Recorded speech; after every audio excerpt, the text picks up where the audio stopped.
This charming junk journal began life as a 1977 Santa's Toy Shop Little Golden Book, now lovingly altered into a one of a kind holiday keepsake. The original story remains completely intact and in order, preserving every bit of that nostalgic Golden Book magic. I reinforced the original iconic spine with a soft fabric covered extension for strength and durability, then added a festive tassel for extra charm. Inside, you'll discover 38 sheets, 76 pages total, filled with Christmas cheer, including more than 20 handmade pieces of ephemera, hand dyed papers, vintage book page pockets, machine stitching, lace, ribbon topped paper clips, stickles accents, flat back gems, and plenty of delightful surprises. It's a joyful, playful celebration of Santa's workshop, perfect for journaling, memory keeping, or simply reliving the wonder of childhood Christmases. Come flip through the pages with me and see the magic inside.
So that's Santa's Toy Shop, a 1977 little golden book transformed into a handmade junk journal with decorated pages, hand-dyed papers, and over 20 pieces of ephemera.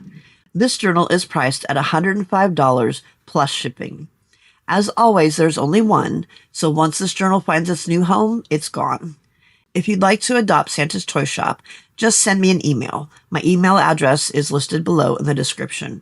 I'll create a square invoice with the exact shipping included, and once that's paid, this journal will be on its way to you the very next day. Thank you so much for supporting me in this new journey, and, as always, may your scraps be endless and your glue never dry. See you in the next one. Bye.